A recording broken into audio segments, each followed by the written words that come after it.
বাংলাদেশ এবং ভারতের মধ্যে যে কূটনৈতিক সম্পর্ক, সেই সম্পর্কের মধ্যে সাম্প্রতিক সময়ে বেশ কিছু উত্তেজনা দেখা দিয়েছে। কারণগুলো হলো এই, ১ নম্বর কারণ, শেখ হাসিনা সাম্প্রতিক সময়ে দিল্লির যে আন্তর্জাতিক একটা প্রেস ক্লাব আছে, যেখানে বিদেশি সাংবাদিকরা তাদের যে press club, international foreign correspondence club.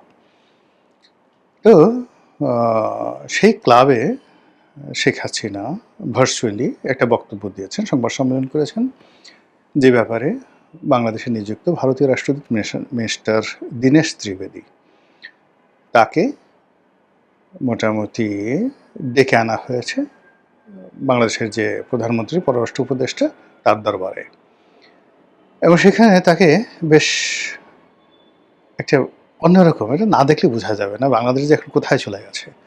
পররাষ্ট্র উপদেষ্টা প্রতিমন্ত্রীর পদমর্যাদার সম্পন্ন মানুষ, তিনি রাজকীয়ভাবে একটি সোফাতে সুন্দরভাবে বসেছিলেন, তার উল্টো দিকে একটা ডবল সোফা।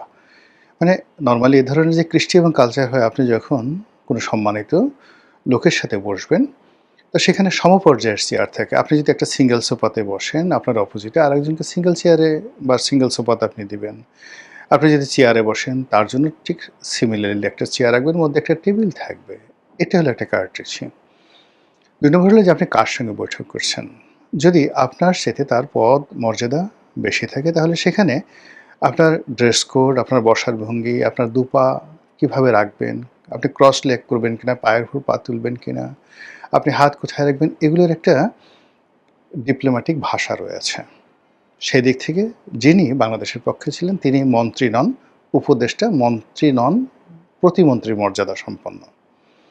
বয়সে তরুণ, একেবারে তার অপোজিটে যিনি মিনিস্টার দীনেশ ত্রিবেদী, তার সন্তান সম। অন্যদিকে মিস্টার দীনেশ ত্রিবেদী, তিনি বিজেপির শীর্ষ নেতা, অত্যন্ত ঝানু পলিটিশিয়ান, বহুবার সংসদ সদস্য হয়েছেন, মন্ত্রী হয়েছেন, আর এখন ডিপ্লোম্যাট রূপে তাকে এখানে নিয়োগ দেওয়া হয়েছে পূর্ণ মন্ত্রীর মর্যাদায়। অমিত শাহ, জয়শঙ্কর এবং এই যে বাংলাদেশে যিনি নিযুক্ত ভারতীয় রাষ্ট্রদূত, তাদের প্রোটোকল সেম ক্যাটাগরির। তো যেখানে ইতিপূর্বে আমাদের পররাষ্ট্র উপদেষ্টা, আমাদের প্রধান উপদেষ্টা ডক্টর মোহাম্মদ ইউনূস, মিস্টার জয়শঙ্কর, মানে ভারতের একজন মন্ত্রী, তার সঙ্গে দেখা করবেন, কিংবা আমাদের এখন যারা ধরেন অর্থমন্ত্রী আছেন, ইকবাল মাহমুদ টুকু আছেন, যিনি বিদ্যুৎ মন্ত্রী, তারা বিভিন্ন সময়টিতে যখন ভারতে গেছেন এবং সেখানে অমিত শাহের মতো লোক বসে আছেন পায়ের উপর পা তুলে, আর তারা যেভাবে দাঁড়িয়ে হাত কাঁচুমাচু করে যে দেখা সাক্ষাতের দৃশ্যগুলো আমরা দেখেছি স্টিল ফটোতে, তো সেই তুলনায় রাতারাতি আমরা এখন একেবারে রয়্যাল বেঙ্গল টাইগার হালুম পর্যায়ে পৌঁছে গেছি। তো যেটা বলছিলাম, দীনেশ ত্রিবেদীকে ডেকে আনা হয়েছে বা তিনি এসেছেন।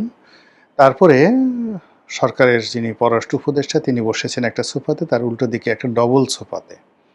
হ্যাঁ, সেই ডবল সোফাতে একজন ভিজিটর হিসেবে দীনেশ ত্রিবেদীকে বসিয়ে রাখা হয়েছে, এবং দীনেশ ত্রিবেদী ২ হাত জোড় করে এমনভাবে কথা বলছিলেন যেন তিনি কোনো রাজা বা মহারাজার সামনে নিজেকে অবনত করেছেন। তো সেই বৈঠকে সরকারের পক্ষ থেকে, বাংলাদেশের পক্ষ থেকে মোটামুটি নির্দেশনা দেওয়া হলো, অনুরোধ নয়, নির্দেশনা, যে কোনো অবস্থাতেই শেখ হাসিনা যেন ওখানে বক্তব্য দিতে না পারে, এবং এটি কোনো অবস্থাতেই মেনে নেওয়া হবে না। কিন্তু বাস্তব হলো যে শেখ হাসিনা সেখানে বক্তব্য দিলেন। বক্তব্য দেওয়ার পরে বাংলাদেশের পক্ষ থেকে অত্যন্ত জটিল, কুটিল এবং অত্যন্ত কড়া ভাষায় ইংরেজিতে ফাটিয়ে ফেলা হলো অসাধারণ একটা চিঠি, যে চিঠি মানে বাংলাদেশে যেভাবে লিখেছে, এটি ডোনাল্ড ট্রাম্পও ভারতকে এ ভাষায় চিঠি লিখতে সাহস পেতেন না। চীনের প্রেসিডেন্ট তো প্রশ্নই আসে না।